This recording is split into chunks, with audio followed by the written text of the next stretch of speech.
Good morning, sports fans from all around the globe. I am your host, Jeff Dawson, East Coast Sports Investors, and this is your Breakfast Bankroll, Wednesday, March 2nd, 2022, day 2 in the month of March. March Madness, Conference Championships, cutting the nets down, opening day of MLB, which our guest who came on last Friday and gave us the real scoop and the real picture, someone who was in the trenches in 94. And for myself, I was holding out hope, lit a few candles around the house, the office, and all along followed Bernie, and he was locked in.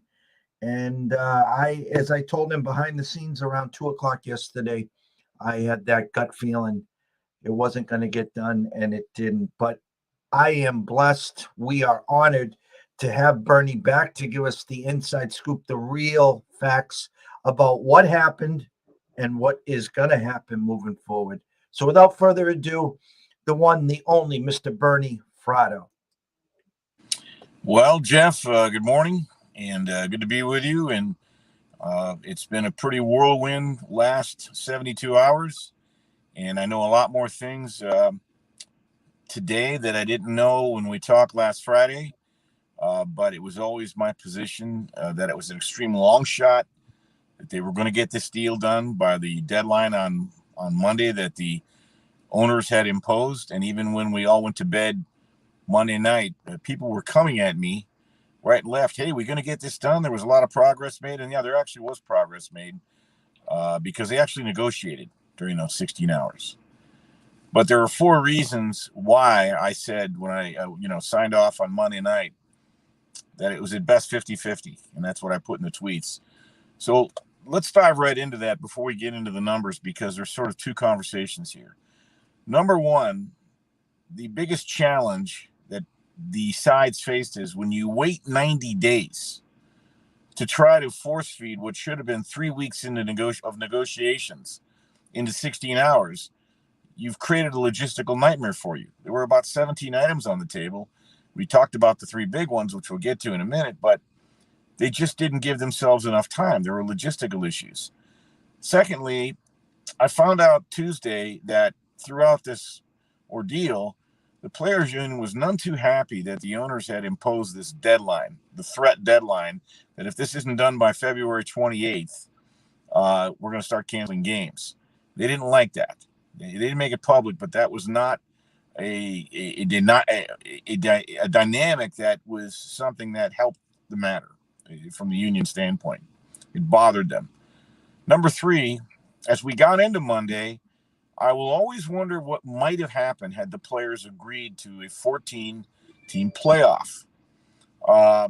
The owners really wanted that, and they got a little bit of egg on their face, and I found out the reason they wanted that so bad is because they've already negotiated a very lucrative TV deal with ESPN.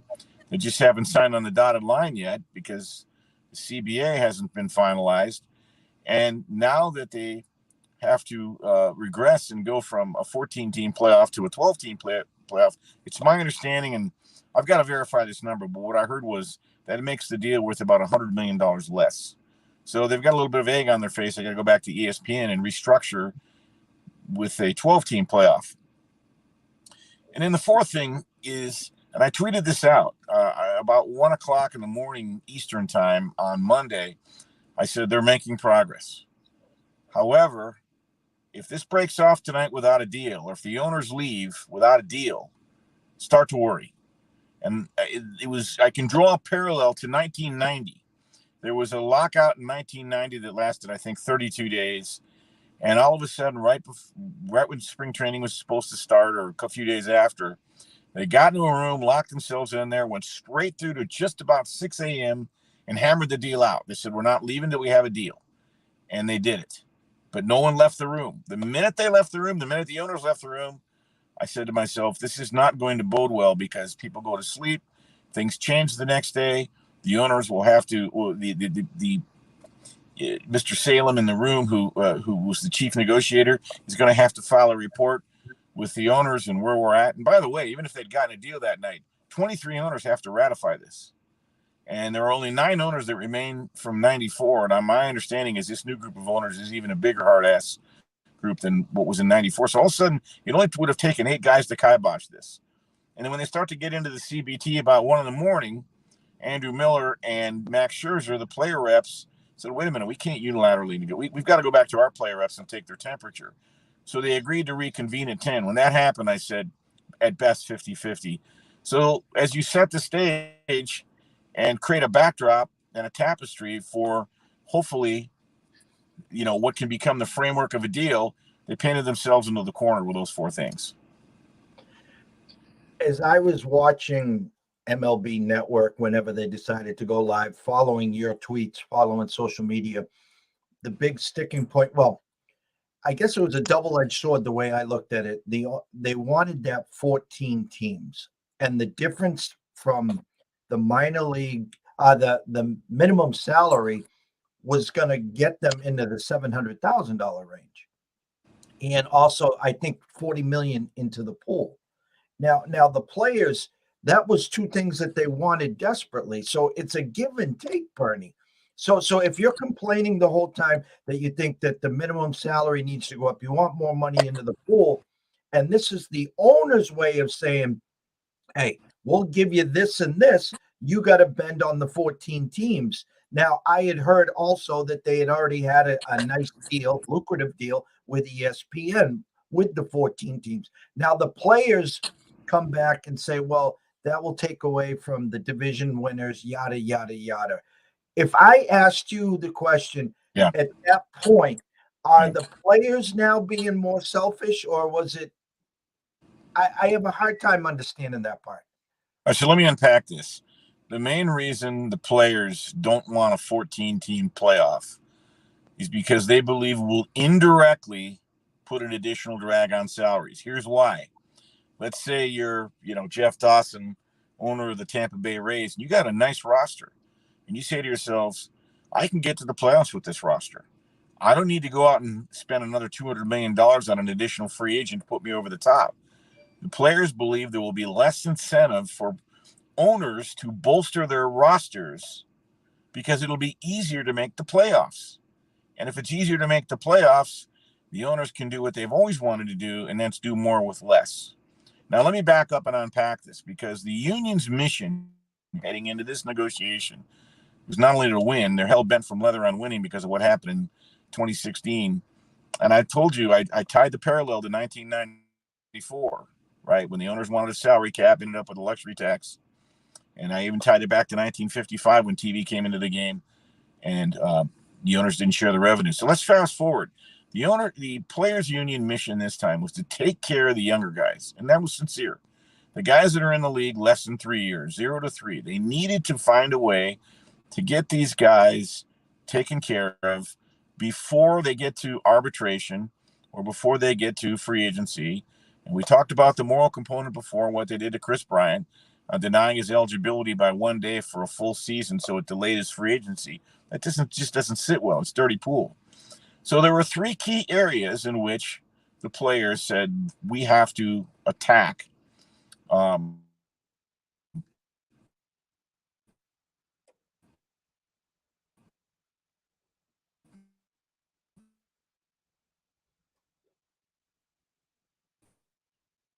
In the order of least importance, number 1. The first one was the minimum salary. So the owners, the players initially wanted the minimum salary to be around $775,000. It's been $575,000. So there was a delta there, right? But they negotiated that back, and the players dropped their demand to $725,000, and the owners got up to $675,000. And then sure enough, on Tuesday morning, the owners agreed to raise it to $700,000. Now that, even with the 12-team playoff, now that's a win for the players' union. In effect, they got a 33% raise in a matter of 48 hours from $575,000 minimum to $700,000.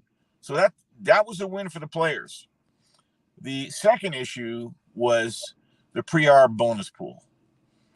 And in concept, the owners agreed to do this, but it became kind of a joke because The players said, why don't we make it $120 million and have it affect as many as 150 players? And the owner said, okay, why don't we make it $10 million and have it affect as many as 30 players, right? So it was kind of a joke. But when they got into the room Tuesday, they really talked about this. And at the end of the day, the players lowered their demand from 115 all the way down to 85, and the owners came up from 10 million to 30 million. Okay. They're still $55 million apart. There was no way they were going to bridge that delta on Tuesday before 5 o'clock. No way. But if you really start to analyze it, when I talk to people behind the scenes who will talk to me, they say, well, we're finding out this one's a little tricky because it never existed before. This was a union creation that the owners decided to go along with and was essentially found money. It didn't exist before. So I'm not really sure how you negotiate that, because the players may have wanted 120 million.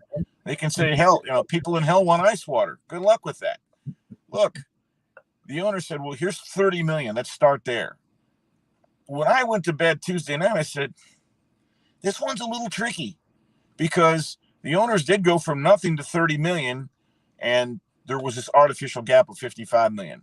Now let's get to the real elephant in the room, and that's the CBT, the competitive balance tax, prior, known prior as the luxury tax.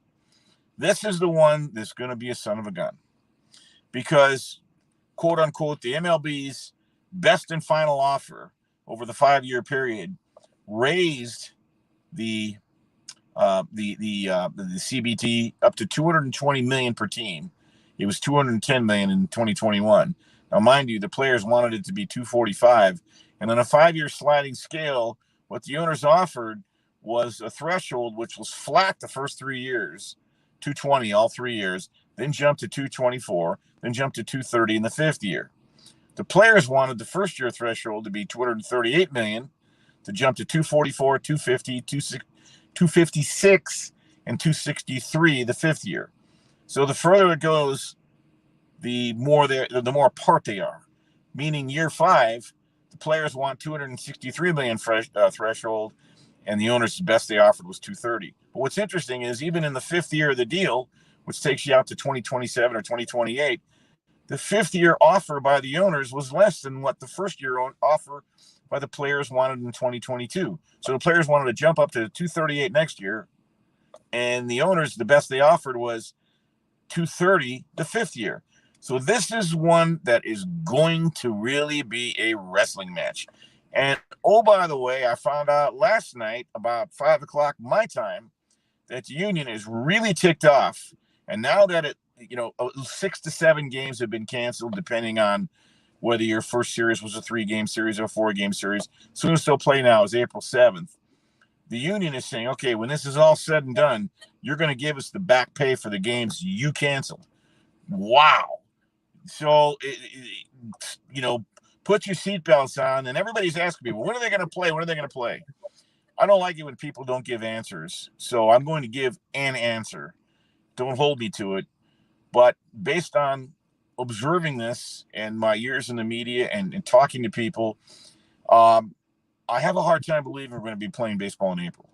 Okay, because a few more days go by, and it's all going to be predicated by the calendar. Rob Manfred said as much in his press conference, and they're hell-bent from leather on a 4-week spring training, because the players union, coming out of the COVID year, said we can't have a 3-week spring training anymore. There were an inordinate amount of pitchers that got hurt in 2020 because the spring training was short. So the owners say, okay, fine. You can't have it both ways. You can't have a 3-week spring training and then have guys with sore arms saying, we need the 4th week. You're going to get the 4th week. So just keep backing it up. If they get to this time next week and there's no deal, you'd expect that artificial date to go back to probably April 14th, April 15th, so on and so forth. When players start missing checks and people start feeling pain, and perhaps the owners aren't as unified, we just don't know. These are the unknowns, right? You really don't know until the ship starts to sink and you're really bailing water for real.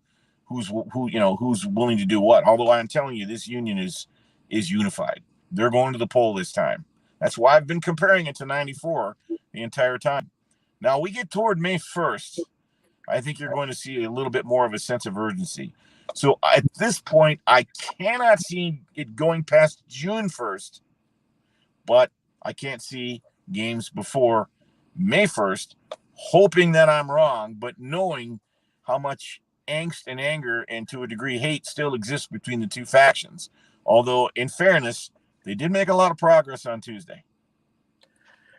So many things to throw at you from what you just said. I was saying the same thing. I guarantee you now these players on the missed games are going to come back with that. It reminds me of the guys that hold out in football that don't get paid. They're getting fined because they're missing OTAs, they're missing camps, and then they come into finally back into to play, and they owe $500,000. And it used to always be that the team would add that into their new salary or whatever it is with a wink wink. Well, the NFL said no more of that. If you're out and you're getting fined, you got to pay the money. Now, what you're saying, as soon as I woke up and I heard there was no deal, I go right to Memorial Day. That's the day that sticks out for me. Um, the owners, April's the worst month. The weather, the the attendance, the gates, whatever you want to call it, uh, is the worst month, especially for the games back east. Um, if I asked you this, Bernie, when you're talking actually about the luxury tax, there's only a handful of teams that are Right. going to those windows. Now, the Dodgers don't care. They just cut checks. They don't care. The Red Sox and the Yankees used to not care. They care now. I'm from Boston. I know these guys. They don't want to go over the luxury tax. That was one of the Right. reasons why at the trade deadline last year they didn't go after some of these big names because they didn't want to pay the luxury tax. So isn't it kind of a moot point when there's only a couple teams that we're talking about that will even press that number? All right, so let's unpack that. Last year, only two teams exceeded the luxury tax threshold: the Dodgers and Padres. But there are a handful of teams that came right up close to it and got within a couple, 3 million. I think it was the Mets, the Phillies. I knew them all, but they're about 6 or 7. So it's pretty clear that the owners have used the luxury tax. Now they prefer to call it the competitive balance tax, um, as a de facto salary cap. And again, this is where it gets tricky because, and I felt this is a little disingenuous by Rob Manfred. He says we can't raise the luxury tax too high because there's some small market teams that don't really want to spend or can't spend, which is not true.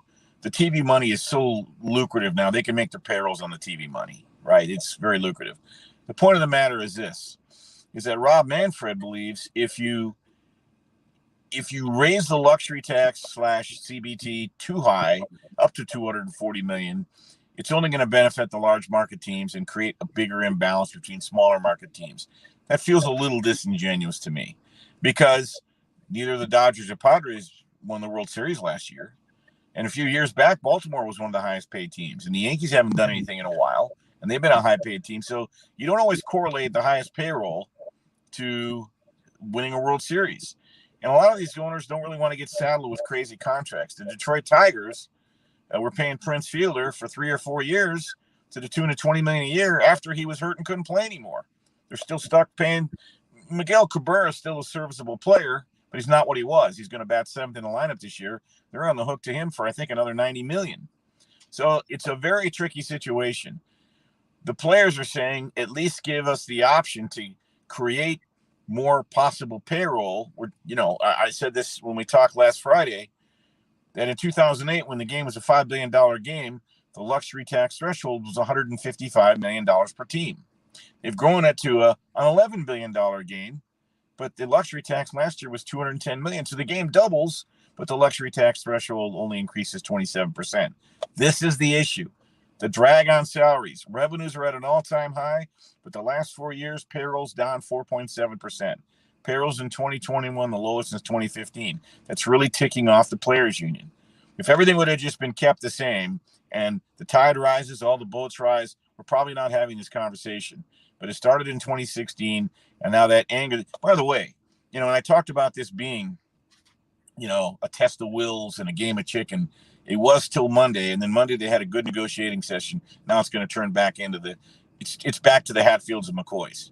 People can Google that. Okay, that was a 28-year war between two families that fought over land and had revenge killings. In the end, nobody won. Most of them ended up in jail. Most of them ended up dead. They hated each other. I'm telling you, this is the Hatfields and McCoys. I don't think anybody's going to shoot anybody, but I will say this. Behind closed doors, I've had the conversations. There is real anger. And interestingly enough, and this is a favorite trick among the owners. They said, yeah, we had a real good day Friday. No, they didn't. They're leaking that to the media. So when they come back on Tuesday and Rob Manfred can have a press conference and say, well, we tried, we really gave a lot. We did this, we did that, we came up. This is some of the biggest gains. They're saying, well, we did fine. They just couldn't agree with us. So there's a lot of posturing here too. And that's where you talked in, I think before the show, to use the word smoke and mirrors. There's a little bit of that. So the next $64 question is, when do they meet next? All right. In theory, they could meet as soon as tomorrow, Thursday. Do I think they will? No. But I don't think they're going to wait as long as a lot of people think. I think in the next few days, they'll start to regroup this. And if they called me and advised me, I'd say, look, let's set this pre-arb bonus pool aside. Take your $30 million. Is that the best you can do? Or can we increase it from 30 to 35 to 40 over 5 years? Let's get that off the table. Let's get to the elephant in the room, which is the CBT. Because once they can negotiate that, the dominoes can fall from there. And they can get to things like the pitch clock that the owners want. They want to ban the shift, and they want larger bases. And they want, fruit cup in the press box. I don't know. They want all these things on the list that are crazy. But none of it is going to matter until you get past the CBT. I know the answer to this, but I'm just going to say this anyways. The teams that are not spending the money, in my eyes, it's a double-edged sword. You just said they're making money, that their revenue, the TV money's through the roof. Yeah. Would there ever be, hey, you got to spend at least X a year? A floor, yeah. Would that help? The players they've suggested that. I don't know. That's just a simple, I don't know. But you can Google all the teams' payrolls, and just for giggles, look at the Baltimore Orioles payroll, then look at the New York Yankees payroll. Look at it. I think Garrett Cole's the highest paid player in the Yankees. His salary alone is almost equal to the Baltimore Orioles' entire payroll. Does that sound equitable to you? But here it is. I've talked to a lot of people. I've talked to, and actually Scott that does the evening show with me was a former MLB player way back in the day. And Scott who? Scott Webb. Okay.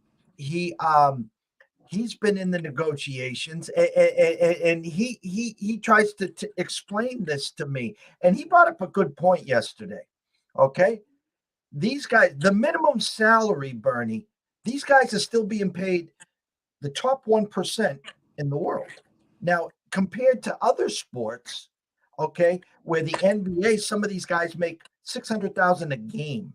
Okay. Now we're talking, 162 game season. These guys are making 550, 575, whatever they're making. We're trying to get them to 700,000. And so as a business owner, this is my business. This is what I'm offering to you. Take it or leave it. I guess my question to you, Bernie, is this. Hasn't it gotten to the point where the players, I don't want to say are getting too greedy, but aren't they asking for stuff where actually shouldn't be offered to them? Or am I saying this wrong? I mean, in other words, it is a business. And the owners do need the players. But in the end of the day, they both need the fans. They need the TV deals. They need all that. And so it always comes down, in my eyes, to selfishness, greed, whatever you want to call it. Right. Well, there is greed. And as my mentor, Dick Schaap, used to tell me, you define greed as someone who not only wants all their share, they want half of your share. This new breed of owners, there are 21 new owners that weren't there in 1990 or 94. And they're so far removed from the field, it's almost as if they don't exist. But they run this as a business. The part I'm having a hard time with is everything was hunky-dory till about 2015. But as revenues continue to rise, as they had for the prior 21 years, when everybody told me in 1994 baseball was dead, No one's going to games. Kids don't like it. That is bovine scatology, and it is now. People will go back to ballparks. Not everybody, but how do you grow the game from 1 billion to 11 billion if the game was dead and kids don't like it and it's a boring game? They're saying the same thing now they said in 1994. They're wrong. There are more choices now. I get that. But baseball's learned through fathers and sons, and the youth fields are packed. I don't want to give my crusade for baseball. You either like the game or you don't, all right? Someone joked with me a few years ago. They said, I said, I don't want to say I'm a big baseball fan, but when somebody asked me, where were you when Kennedy was shot? I said, what, Kevin Kennedy's been shot? He's a good guy, by the way. Kevin, he passed through your town, Kevin Kennedy. Good, really good guy, San Diego State guy. Anyway, long and the short of it is, back to your characterization of the owners. Why, when it was working, did you mess with it? Okay, so the owner share is here and the player share is here. And in 2015, it's moving along in sync for 20 years. And all of a sudden, the owner share starts to go like that, and the player share stays down here. That's what caused them to throw the flag. And they've got the numbers to prove it. How is it that the game has grown in the last 6 years, but payrolls have shrunk 4.7%? And they've been manipulated. So someone explained to me why they felt they needed to do that when you had a situation that was working. Together, collectively, they had an econometric model that was working and grew the game, as I just said, for the millionth time, up to $11 billion. And an econometric model is nothing more than making sure your percentages of costs are in line with your percentages of top line revenue. Now, the owners are going to never open their books. We don't know the true profits they make. But I know one thing, no franchise has ever been sold for less than it was paid for. The Yankees, Steinbrenner paid for the $8 million for the Yankees in '73. It's worth about $5-6 billion now. People are lining up to buy baseball teams. They love the opportunity, right? So from the owner's standpoint, we're asking a question that doesn't make a lot of sense to you and me, and I don't know if we'd ever get a straight answer. But there have been articles written. This time, I think it's on the owners. I do. Now the players' shorts aren't clean either. It takes two sides to tango. But while I was really mad at the players in '94, we never once believed that they would cancel the World Series. I was walking out of Tiger Stadium next to Mike Henneman in August. He goes, "We're done. You won't see a World Series." I didn't believe it. Then it happened. And when you're there and you're living through it and you're covering it, and you feel that bow and arrow pierce through your heart. Think the unthinkable happened. That's Matt Williams had 41 home runs.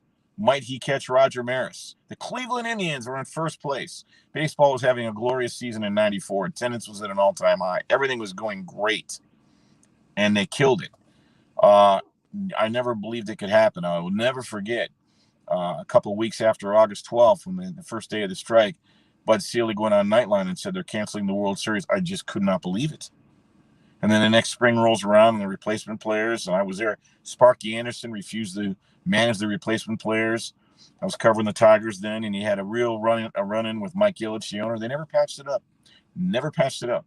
In 2004, when they had the '84 20-year Tiger reunion of that great '84 World Series team, Sparky didn't show. Never patched it up.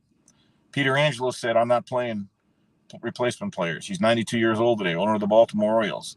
That was really ugly. Finally, they got the game back on the field. Cal Ripken marched towards, Lou Gehrig, and then 3 years later, you had the home run chase with McGuire and Sosa. And I hear people all day, every day, well, that's not going to happen again. Well, how do you know? You really don't know. I'm a slappy. I live in Vegas. So I live in a major league city, but I managed to get to Detroit. I still have my credential with Major League Baseball. I'll get to 2 or 3 games a year. And when I lived in major league cities, when I lived in Southern California, when I lived in Detroit, I'd get to 30 games a year minimum. I love baseball, and a lot of people do. It's just the problem is, and I tweeted this out, I think to Mr. Lucky, I said, we've always known this. It's the greatest game. It truly is, but it's run by idiots. It's run by idiots. I'm going to ask you this last question here. Analytics, a lot of people say, has ruined baseball, and you talked about the increase for the owners and the players. It's stayed even keeled. We talked a little about this on Friday. The fact that last deal, in other words, you would get your initial deal, you would get your deal in your prime, And then when you got to that 32, 33-year-old, you get that 3 or 4 year deal to set yourself up for the rest of your career and your family, yada, yada, yada. That's gone. That is gone. A lot to do to analytics. When I see Juan Soto turn down $350 million because he knows he can get more, can I Well, say this has something to do with that 4%? In other words, those guys at 32, 33 aren't getting those contracts anymore. They're gone. here's the deal. I think analytics have a role. I've always said this about analytics. They're a guideline, not an inflexible anchor. And if anybody didn't think guys like Whitey Herzog employed these things 30, 40 years ago, they're wrong. It just didn't call it analytics. They didn't have computers. He did it with, I know guys who played for Whitey. He'd have a chart with a red pen and a blue pen and a yellow pen, and he'd have a color-coded scheme, and he knew what these things meant, right? But go back to the series in Tampa Bay and the Dodgers when Blake's dealing, but he reaches his pitch count, and they come out and pull him. And you look at the Dodger bench, and they're doing a happy dance. We've had about enough of this guy. He's throwing aspirins today. They pulled him. And you can live by the sword and die by the sword. I get that. That's why I say analytics is a guideline, not an inflexible anchor. To your point, to a great degree, a lot of players are being judged now vis-a-vis their contract and their value to major league teams in arbitration and free agency by their analytical statistics. So it's no longer a sin to strike out. You're not hitting into double plays. There's too many strikeouts and too many home runs. I am a guy who likes an offense that puts pressure on the defense. I love a ground ball to the right side, steal a base, go from first to third, bunt. You look, these things work. This game's been played since 1869. It's only been in the last 15 years, or really since Moneyball, where this new generation tries to tell us how much smarter they are and how stupid. We just don't realize how smart they are and how dumb we are. No, you didn't invent the game. It's been played for 100 years. There are elements of what you're talking about that make sense. But if you live by the sword, you die by the sword. So baseball is a different game now than it was 15 years ago, where you're, Earl Weaver pitching defense and 3-run home runs. Earl Weaver was a classic. He didn't care if a guy was fast. He thought a guy who was fast had just made up for mistakes. Other organizations like the Royals, they put a high premium on speed. Guys that could steal you a base, get to first to third, score from second, chase down a ball in the outfield, even though you took a bad route. There's more than one way to skin a cat, right? Baseball's kind of settled into this: hit home runs or strike out, and in the interim, you wait for action, right? But you either love the game or you don't. It's a pastime. I get that the pace of game is slow, but it's also a game within a game. It's funny. I was watching a game a few years ago, and a buddy of mine, he'd actually played baseball, and he says, "I don't get it. A guy walks to first base, first batter of the game, and the first base coach is over there talking to him. What could they be talking about?" I go, "Dave, I thought you said you played the game. There are a million things they could be talking about. He could be refreshing the base runner about the pitcher's move and his tendencies. He could be noticing that the right fielder's playing extra deep. So then a base hit to right, look to go to third. He could be reminding him about the strength of the outfielder's arms. He could be saying, keep an eye out. If we get to a favorable count, we might run a play here. We might run a hit." There's a lot of things. There's a game within a game that the average fan really never sees, nor do they need to. They can go there, have a hot dog and a beer, and enjoy it, and just enjoy the evening and enjoy the experience. And that never goes away. So, again, we have a situation here where it's the greatest game, I believe, run by knuckleheads, and they're proving it once again. Because if Rob Manfred says, we're going to lock you out on December 1st, so you can't strike like you did in 94 and cancel the World Series, and this will jumpstart negotiations, and then you wait 43 days, that's on you. Bernie, obviously, we can't thank you enough here. I follow every one of your tweets. I grabbed some coffee. I listen to you in the wee hours on Saturday mornings. Closing here, tell everyone what to expect moving forward. As you said, maybe May 1st, April's gone. I mean, I know we don't have any concrete days, but for the diehards like myself, like Mr. Lucky, yourself, and everyone else, what can we expect moving forward? This is my best guess because it's an imponderable because you're dealing with some unreasonable men that are billionaires.